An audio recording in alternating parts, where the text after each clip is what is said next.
free my mind, open my heart with the whispers of truth, to live a conscious life, to live a conscious life on the growing edge, on the growing edge.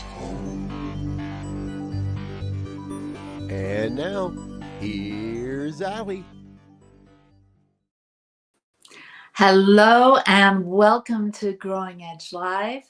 I'm Dr. Allie Benjamin, and it is my great joy to be here today. Welcome, whether you're here for the first time or you're back and you join us every week. I'm so glad that you're here. Here at Growing Edge Live, we are all about inspiring minds, healing hearts, transforming lives, and evolving consciousness. And we do that by having these deep, wonderful conversations with soul-centered individuals that are channeling their time, talent, energy, resources, love, creativity, their joy into doing good work in the world.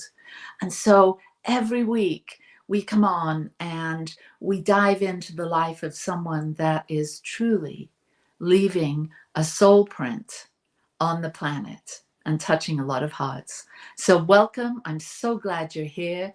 And thank you to New Thought Media Network for making this possible, and the Satya Center for sponsoring this.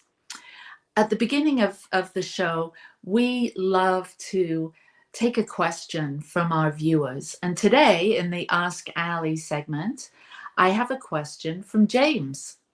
And James says, I find myself caught up in my mind, thinking, analyzing, planning, overcoming objectives, speculating, and the like.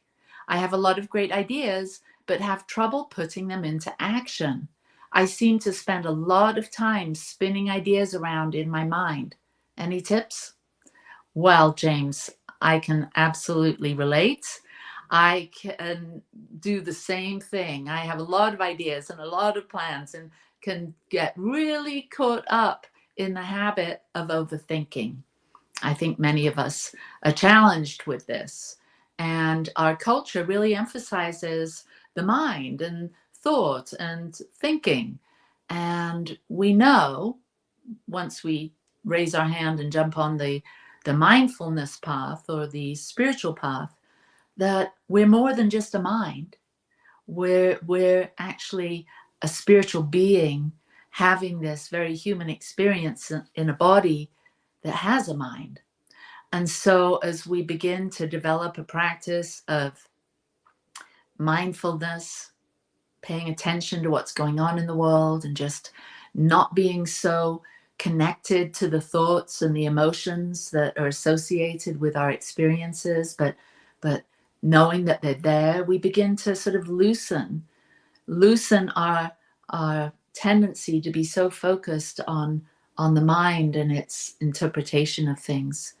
And we begin to gain mastery over the mind, to be able to see the mind as a useful tool to help navigate this amazing human spiritual experience. And so something that I do that has been profoundly helpful is to do what I call 3-centered breathing. Now, science is showing us that the brain, along with the heart and along with the gut, has neural cells. And so there's intelligence, not only in the brain, but there's intelligence of the heart and there's intelligence of the gut.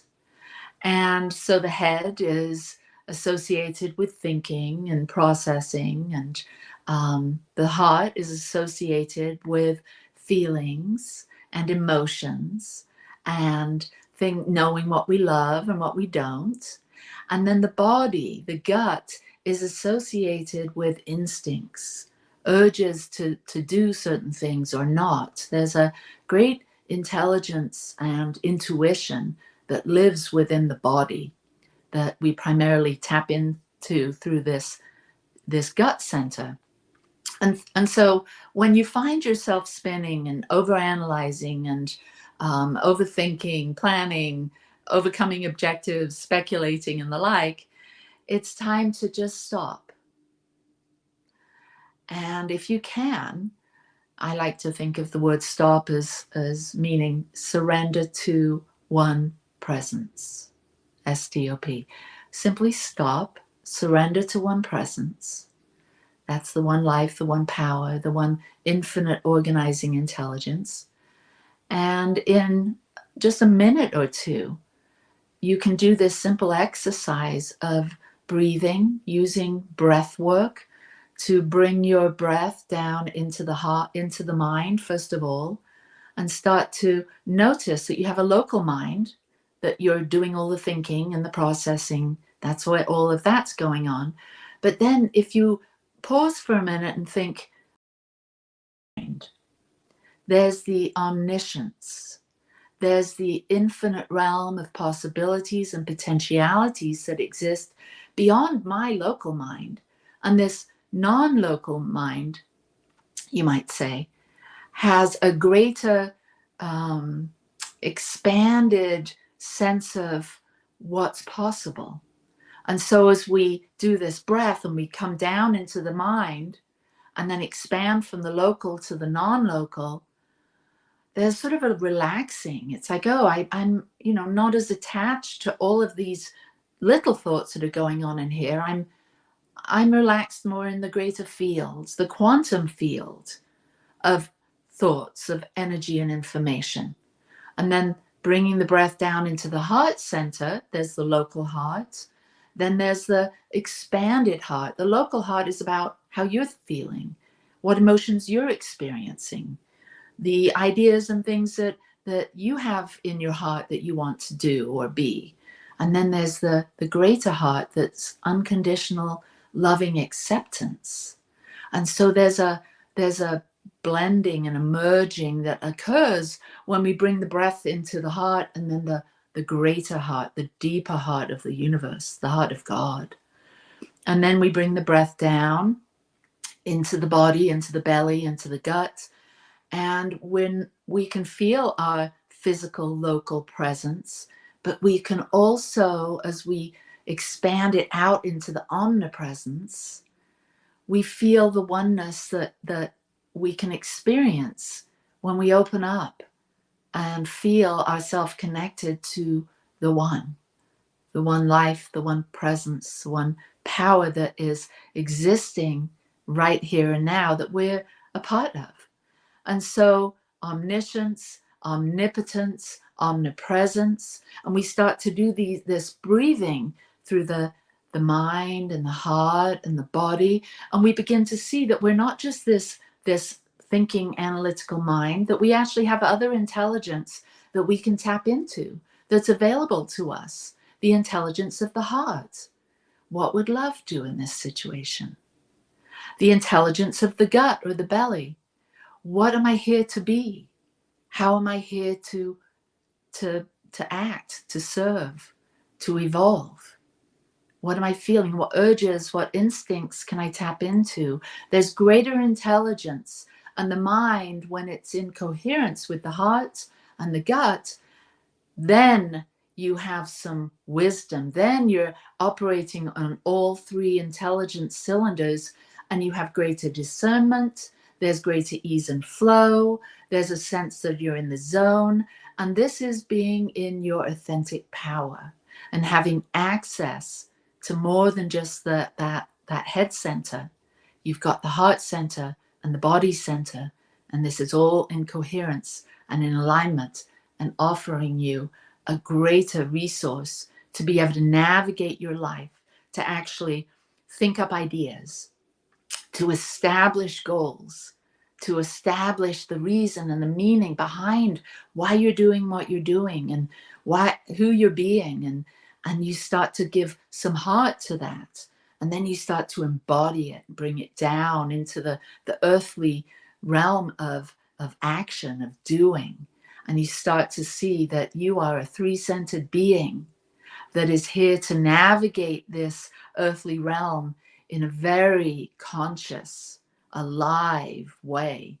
This is quantum conscious co-creating at its finest. And you and me and all of us have the ability to bring online these three centers of intelligence So making plans, achieving goals, getting things done, going to work and doing a good job, having easy relationships, and all the things that we seem to fill our lives with, they're enhanced when we show up as grounded beings that have this ease and flow because we're in coherence. Our brain is now in tune with our purpose, with our love, with our emotions, and then backed up by all the actions we take in the world. Because really, when we're awake to who we really are and what we really are, we realize that we have the ability to be the hands of God serving, the heart of God loving, and the mind of God thinking. And so, James, I hope that's been helpful for you to realize that, yes, we get in the habit of over-identifying with the mind and all its ideas and thoughts, but we're so much more than that. Our spirit, our soul is seeking to be expressed, and it can do so much more vibrantly when we have all three intelligence centers active, on the go, and in the flow. So thank you. And if any of you watching have a question that you would like us to address here on Growing Edge Live, you can send us an email at growingedgelive@gmail.com, and we would love to bring your question into the forum here at Growing Edge Live. So now we move over to the most delightful section of our show here. And it's my conversation with a soul-centered individual. And this person, Charles Geddes, has been in my heart for so long. I'm imagining probably even before this lifetime, but that's for another show. So Reverend Charles is a new thought leader, a spiritual trailblazer. Reverend Charles' ministry has spanned over 50 years. His wisdom and love have inspired and supported countless individuals. He has served at many CSL centers around the US. He is one of the founders of the oldest ongoing metaphysical retreat in the world, and that's the Big Sky Retreat, which is in its 48th year. And now he leads Mind Your Own Becoming, which is a nonprofit organization which he founded in 2021. And Mind Your Own Becoming is a collective vision that there is no others. And we are all part of this healing journey together. So we're going to find out more about Charles and more about Mind Your Own Becoming and all the other things in just a minute. So let's not wait any longer, because my friend Charles, along with his friend Gus, they're on his shoulder. And for those of you that are listening to the podcast, there's this most adorable little doggy friend, his companion there. And so Charles and Gus, welcome. Oh gosh, and Gus is coming over. Here he comes. Yeah, somebody called my name. Oh no, I've disturbed him from his morning nap. Yeah, let's see. There he is. There he is. So cute. Oh, beloved Allie, thank you. Yeah, welcome. And I loved your response to James, and something that I totally support everything that you reflected upon, and the simplicity and purity of getting out of the overwhelm that we can create within our minds. And what I've come to realize for me is that it's about being, not doing. And when I understand that, then it's much easier for the path of what I need to do to be revealed. But I need to approach it from what's mine to be, what's mine to experience, what's mine to feel. And everything that you led James to reflect upon from the mind to the heart to the gut. Oh, yes. And it is about opening to a spaciousness of purposefulness and being that comes when you empty your mind of everything so you can open to receive what is yours to be. That's the inquiry. And out of that, we are led, and not always with great clarity about how, because it's not ours to know how. It's ours to trust the way will be revealed when we're clear on what we want to be. And that's been my soul journey. Yeah, well, I want to hear about that because Yeah. as you're sharing, you really are a trailblazer for so many of us because you've been on the stage, you've been behind the pulpit, you've been at the boardroom tables, you've been in so many branches and organizations and supported so many people in, their practitioner, their religious science or science of mind practitioner journeys, and education. I mean, you're just such a bright light for so many of us. And I know that because you and I have worked together for many years on the board of directors for the Big Sky Retreat, and we're together in the affiliated New Thought Network as members of that. And so, I know you and I know your journey, and I've just had the blessing of being able to be in the room and hear you bring amazing ideas together to help us to sort of stay on our path, to mind our own becoming. So I'm so thrilled to have you on the show so you can meet some of our guests can meet you, and maybe for the first time. So where did it all start for you? What's the growing edge, and that's the name of the show. And I like to think of the growing edge as sort of this now moment. We're on the very leading edge of our own becoming, and we've all had an incredible evolutionary journey throughout our lives, and your life has spanned many decades now. Yeah. And so where did it start? Like, when did you first get this idea that there was, you had a calling of something more? Were you an inquisitive child? Were you really religious? Like, how did it all start? I've been working on, for my own healing journey and clearing of remembrance of how it all started.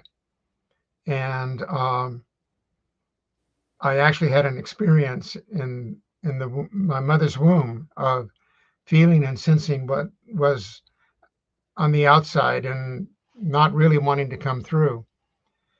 And it was not an easy journey, evidently, from my mother's reflection of how hard it was, and that she and I almost didn't make it.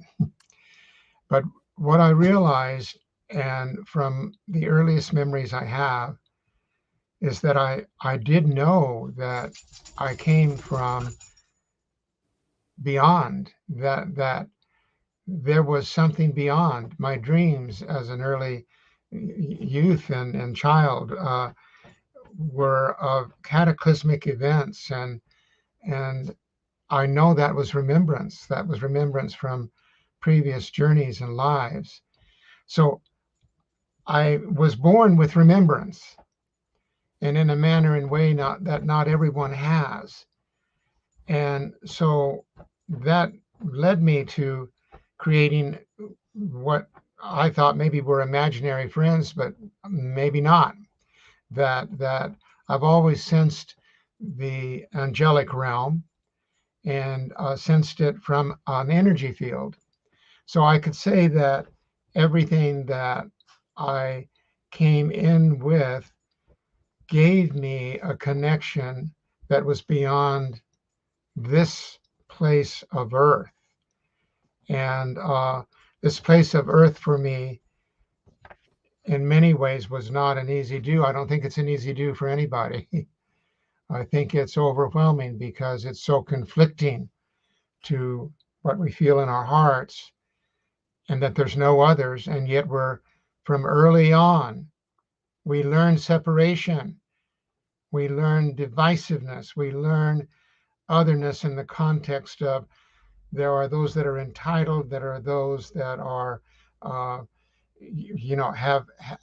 are born with certain, like in the white supremacy, that, hey, oh my God, the lies that we are brought up with.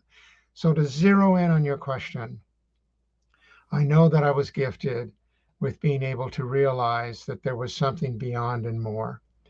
And I really got spent, quote, out of church by when I was going and coming out feeling worse than I went in. Mm. And that something's wrong with this picture. Uh, and in my early life, too, I had the privilege of being a part of raising my 4 nieces and helping with my sister with that when she divorced her first husband. And the gift of that was incredible. But just this purity of your question, that I've always known I was born, as we all are, in the galaxies. And this is the illusion, to be born here. We didn't begin here. Mm. And then coming into the teaching of New Thought, of Science of Mind, and realizing, wow, this makes sense. This I remember. And reading early on in my teen years, There is a River by Thomas Sugru, which is the reflection, the life of Edgar Casey. Mm. And reading that book, it was like, oh, okay, yeah, this is it. I remember, I do know this. So I've had that gift of remembrance, but wow, I've also had the pain of not honoring that remembrance and getting entrapped in the belief of duality, and that I was something abhorrent and terrible because I was conflicted sexually through my whole life of being born into a male body and feeling female.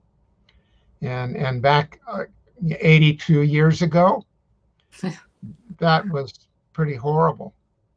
And Yeah. so all I can tell you is that my whole journey is about remembering there are no others. There's just us.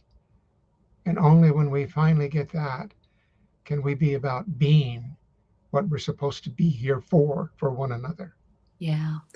Gosh, Charles, your journey has been such a rich one. And I've had the blessing of hearing you share your story in public and seeing the response from the people in the room. You really have a way of connecting people. And you're so open. You're so vulnerable. You wear your heart on your sleeve. And there's something so healing about that. You can, I've done it hundreds of times, walk into the room and look for Charles, and there he is. And he's, got a group of people around him because it's almost like, in a positive sense, a moth to a flame. People are interested in getting a bit of your light. And so, I've heard you share that you speak so, thinking about your early journey and feeling so unlovable or unloved or whatever that was. I don't want to put too many words in your mind into your story, but how did you cope with that? How were you a little one with all these feelings of the opposite of self-love? What was it that helped that mended it, that kept you going?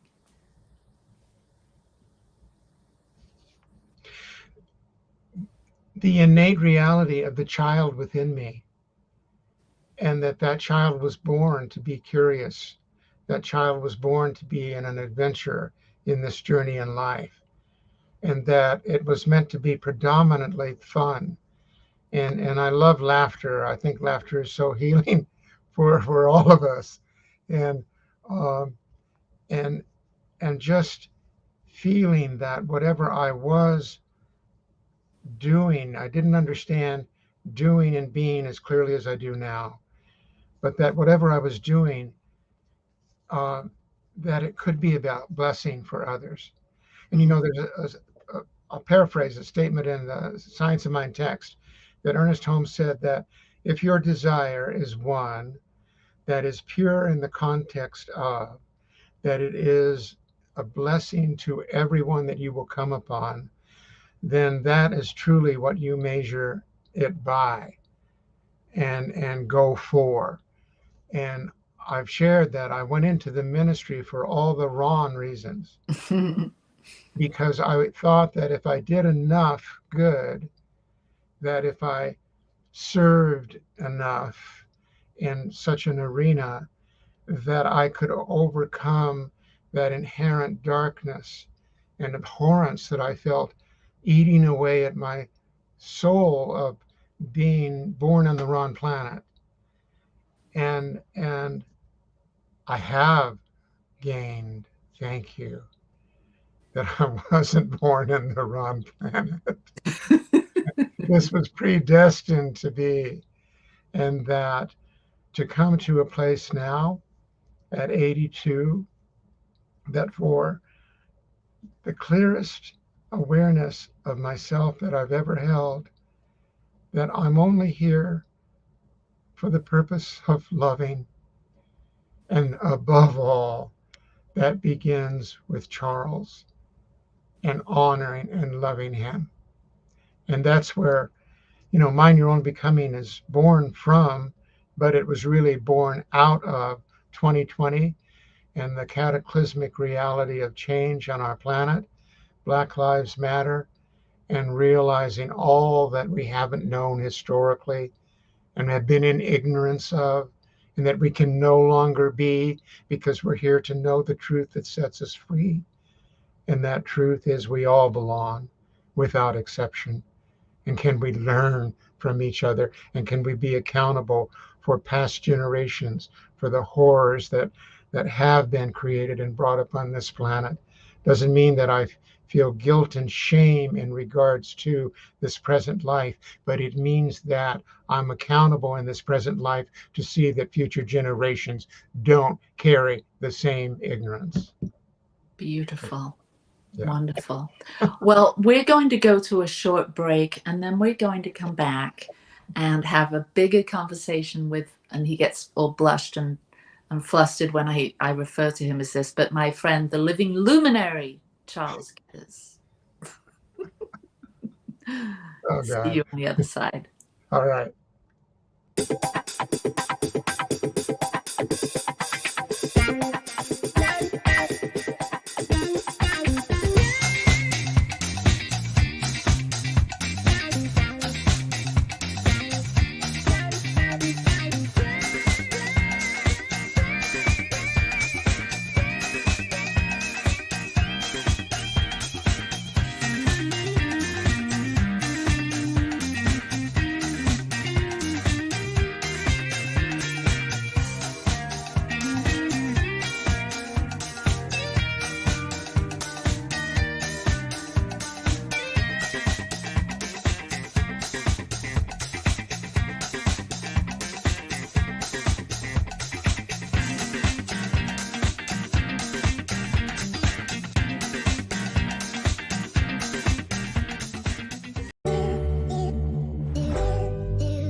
Free my mind, open my heart with the whispers of truth. To live a conscious life, to live a conscious life on the growing edge. On the growing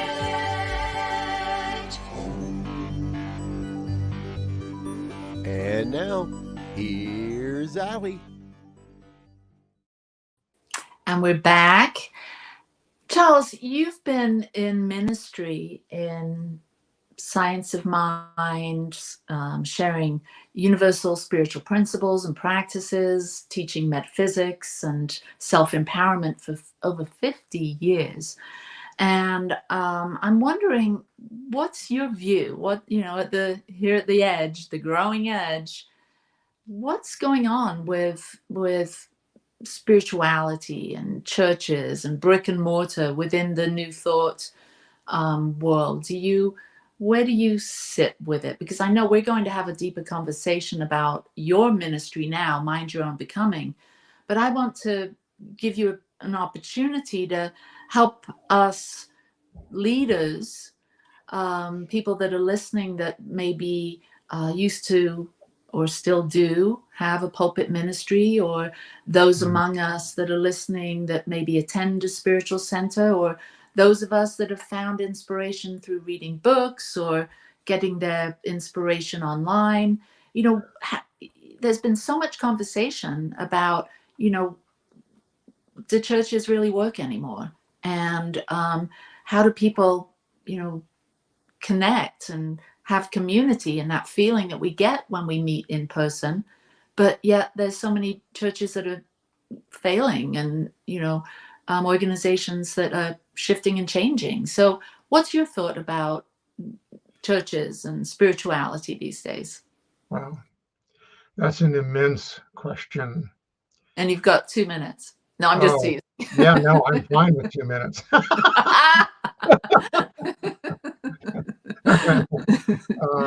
The whole reality is change, and that particularly in regards for me in the arena of New Thought, that the approach has to be different in the connection that we make to our community, and that we are more relevant than ever into what we seek to bring to that community and offer community services. I get to speak at the Helena Center for Conscious Living at least once a month here in Helena, Montana, and I love this center, even though it's a small center church, but they stay really active in giving to the community and are known for that, in serving food service and benefits to so more than one entity. And in actuality, they haven't had a defined spiritual leader for a significant time, but they bring, and we have powerful, wonderful sharers and speakers every week. So I think that, and it's available by Zoom and attendance, but I think New Thought centers remaining in the same historic way of doing church as it was, it can't be done that way anymore. So there has to be new creativity as how you are involved in the community. And it will look very different than what's been before. So all I can say is giving great encouragement to everyone that's still in a traditional pulpit ministry to really explore and do everything you can to be tapping in to the younger generations and what they need, so that you can open and have the courage to address that. And so I just think it has to look different. And and definitely Mind Your Own Becoming is not a center or a church. It is a completely different reality of a nonprofit. And I don't define it as a ministry per se, because it's a forum for people to come together to have the kind of dialogue, but we have universal principles behind it that are very new thought in the context of they're very simple and pure. But I just think we have to have the courage to change and see things in a whole new light. And for me, that's what Mind Your Own Becoming is. It's a whole new way of doing what's in my heart to do and grow. You know, I have to grow in my work, in my ministry. I have to stretch my mind to, quote, new thought, to new approach, to new ways. And wow, Mind Your Own Becoming has stretched me beyond anything I've ever imagined. And at times it's a bit scary. But Yeah, well, I remember when you were in Fort Lauderdale and you were at Bridges, your center there, and you were starting to share with me and others that you had a calling to the mountains. And so what can you tell us a little bit about, like, how you said goodbye to a center that you founded? What was that like? A work that you brought into reality that people came to and loved and enjoyed and experienced great teachings and healings, and then you handed that off, and then you moved, and I know that you're very young at heart, but to make a big move at your age across the country from the sunshine and the beaches and the spiritual community and the comfort of all that, to make a trek into the unknown, pretty much. Although you were raised in Colorado in the mountains, you had lived primarily on the West Coast and the East Coast in very different living environment than the mountains. So to go to the mountains in your 80s and start afresh. So I know I'm rambling on a bit about your journey, but so what was that like for you back in Fort Lauderdale at Bridges? You having this calling? What was that? Was it knock at the door, a dream? Like, what was it that stirred your heart to retire from your ministry? it was in 2019 at the Big Sky Retreat. And I was sitting by this beautiful lake at the entrance that you come into.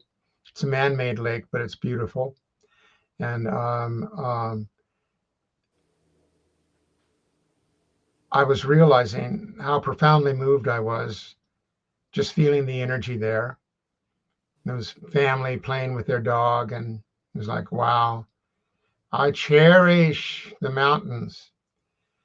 And I went back and sat on a hillside, beautiful green hillside, and I suddenly felt the presence of energy and angels around me. And it was, Charles, what do you want? I want to live the rest of my life here in the mountains. I want to complete this journey here. Okay, but I can't. And for years, I had all the factors of why I couldn't. Charles, you realize your age. Charles, you have no substantial income to back you. Charles, you don't have anything to go to. And the imprint from the angels was, none of that matters. Remember early on in the advice you gave James? It was, what do you want as a pure intent? What do you want? I want to surrender and lead the rest of my life where my soul is nurtured geographically, where it's fed, where I'm home. And so I went back to Florida with that clarity, I'm moving. Well, it took 2 years because 2020 hit. And I had no idea how it was going to happen. But always that energy field from the angels would say, you don't need to know, we know. And we'll reveal what you're to do as it's clear, as it unfolds, you'll know. We will reveal it to you. That's exactly what happened every step of the way. And every move I've had throughout my life, there's one thing that's essential, that we have the courage to let go of everything as it's been. And I did that with my first church, 11 years in Tucson, left it with $1,000 in my pocket, not knowing what I was going to. I spent time in California on staff with my beloved, cherished sister, Dr. Elizabeth Marshall in Inglewood, then had the Montebello Center, and then let go of everything as I knew it to go to Florida. Everything. And I've always done that because to me, that's what a calling requires. That it's not that you have everything set structurally how to do it, but that you trust this is intended for you to be in a new state of being for you. And so that's how I came to Florida.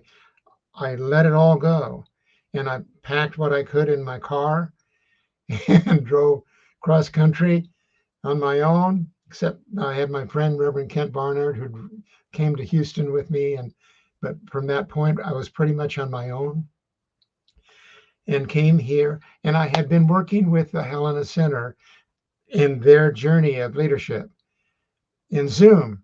So I had friends here in Helena, and I thought I was going to go to Bozeman, but it turned out I wound up here in Clancy, Montana, about 9 miles out of Helena.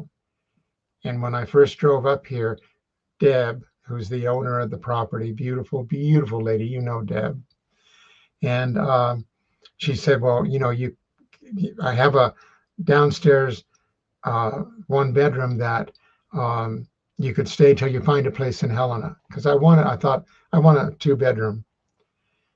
I wound up here on the property, and my breath was taken away. It's like, oh God, this is beautiful here. And I saw this basement apartment, and that afternoon I was looking at it and I thought, wow, I think I could fix this to be a home, because there was next to nothing in it. But that afternoon, I had this overwhelming feeling of, golly, I wonder. And I was told, angel energy again. And the angel said, Charles, go down by the stream. There's a stream that wraps around there. I go down by the stream, and it's gorgeous. And the message, we've led you here, Charles. This is home. This is home. Yeah. And it'll soon be 3 years I've been here. Wow, 3 years, and you're home. You've got Deb and Gus and all your friends at the center. I think there's a horse on property, correct? Yes. Yeah. And so in this beautiful place of home, and I saw this coming into reality at the Big Sky Retreat, this mind your own becoming got stirred up. This idea of, equality and acceptance and all inclusivity and a healing path, a forum has blossomed. And I'd love you to share about mind your own becoming. What exactly is it? How do people find out about it, participate with it? Thank you. Is it virtual? Is it in person? Tell us about what it is. Okay, I so appreciate it. And I want to read this segment from the website. And the website is really, it's just MYOB, and you spell the word incorporated out.org, MYOB incorporated.org. But I want to read this because this really zeroes in on the heart of what it's about. Mind your own becoming is about soul growth. And that only occurs when we've had enough of what we see around us. The greatest changes historically have been when, as a society, we can no longer process the pain and inequities we see. When we are open to confront, no matter how uncomfortable, our own inherent racism and entitlements based on a sense of superiority, gender or ethnic prejudices, and be accountable for the thoughts we carry, healing and new understanding can emerge. We can authentically begin to bring about a world vision of love and regard for everyone without exception. Mm, That's the heart of it. that's And that beautiful. everything that we do, it's on Thursday nights. It's an hour Zoom program, 7 p.m. Eastern Time, but we have and are developing more enrichment than ever in the speakers that we present and the things we have. Our theme for February is the path to transcendental love in our world. The Mm, path to transcendental, in other words, coming to that realization there are no others, and that generationally, this is the message that we must teach no matter how we're coming through. There's no one greater, better than anyone other than we're all in this journey together, and we're all here for equity and purpose. Equity doesn't mean in regards to that everyone is going to have the same journey because we're all different. It means you have the opportunity, that there's equal opportunity for all without exception. And then what we do with it is our own journey. And then in March we're on generational forgiveness. How about that one? And wow. then in April and May we're dealing on the subject of grief and loss on multiple dimensions and how we can cope with that and learn from that. And so we have pertinent topics, but we have speakers that come from all different points. We've had from indigenous and black, brown. We've had Asian. We're LGBTQ. It's all of us. Can we listen? Can we listen to one another? And out of that, MYOB, get busy, mind your own becoming. And that inner work you do on your soul is what will lead you to what you need to be more purposefully in the world itself. Yeah, that's just fabulous. And I'm sure it gives you a lot of joy and energy to be working. I'm sure it's not just you, you've got Oh a yeah, team that you work beautiful. with. Yeah. So tell me a little bit about the infrastructure, like who's behind Mind Your Own Becoming and how did that all come together?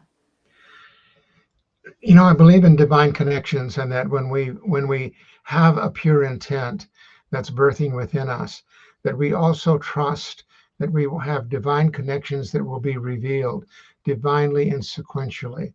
And that's been true for my whole life. And the referencing way back 48 years ago to the beginnings of what is now called the Big Sky Retreat. Back then, the very first one was a um,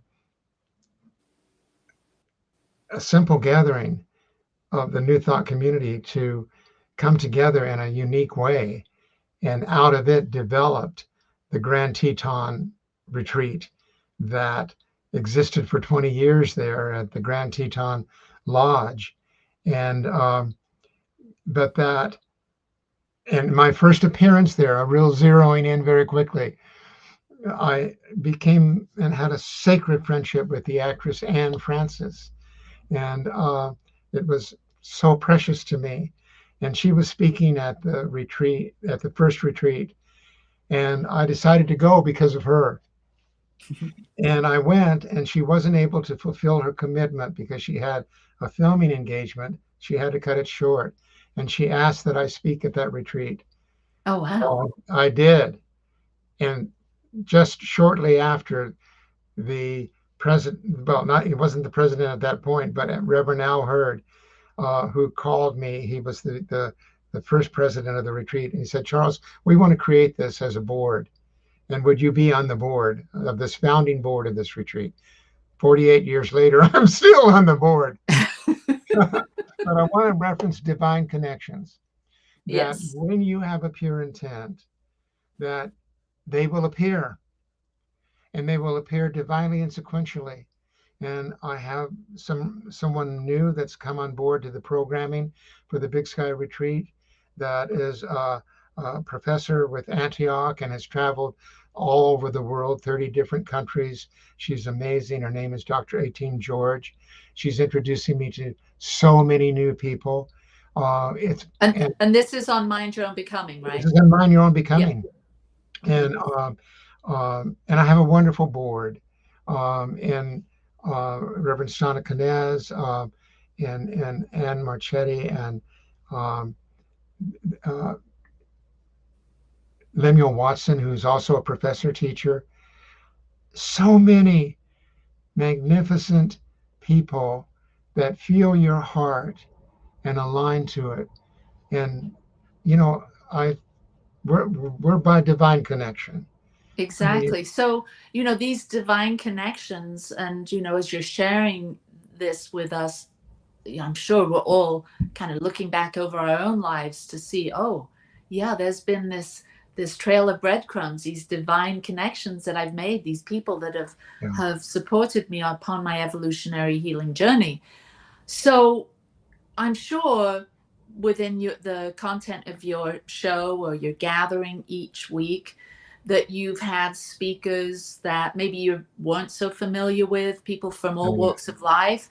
And I'm sure that can be a little, mind stretching or, challenging at points, because you're talking about some topics that can be a little bit challenging to some egos or some paradigms or belief systems. Yes. So what are some of the things that have caused you to stretch a bit through hearing from voices from such a diverse group of people?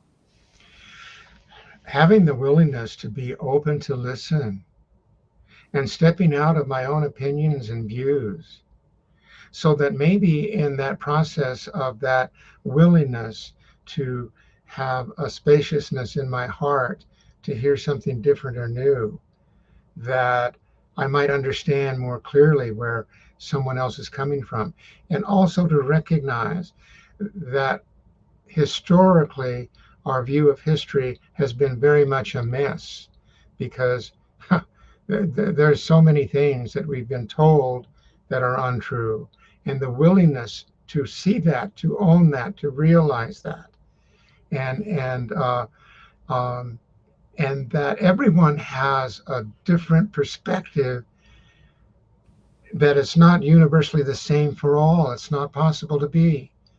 Mm-hmm. So just the beauty and the willingness to open to that alone is mind stretching and heart opening, because I'm willing to let go of prejudgment.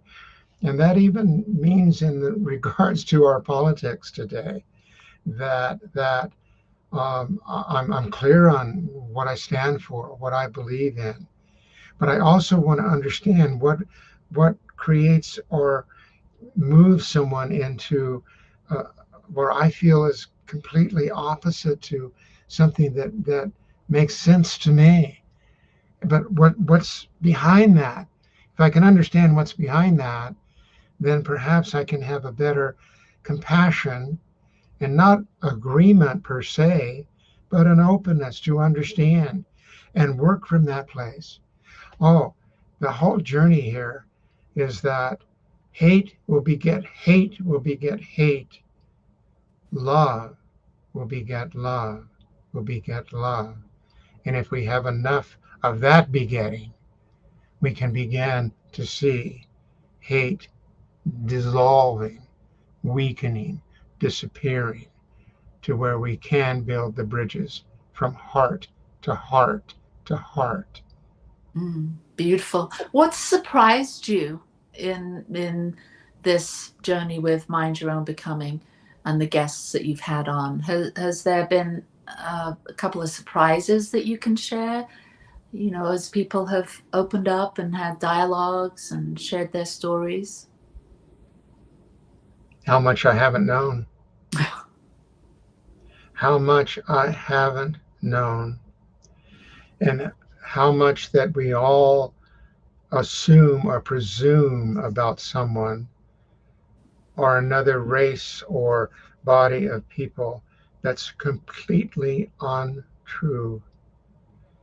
And the willingness to see that, and how it changes your own perception of yourself. And I'm more at peace with Charles now than ever. And that doesn't mean I've arrived. There, Dr. A.T.M. George recently shared, and I loved it. She said, I don't believe that it's about the journey, not the destination. You know how we hear about it's not the destination, it's the journey. And she said, I don't believe that. She said, it is the destination. Mm. It's the remembrance of our source. Mm. That's the destination. Mm-hmm. And that moved me profoundly. It's like, okay, all my journeys. Oh, wake up, Charles. It is about the destination.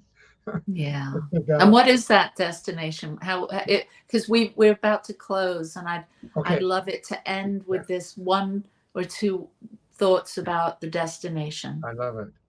That destination to me is the remembrance of my source from which I came.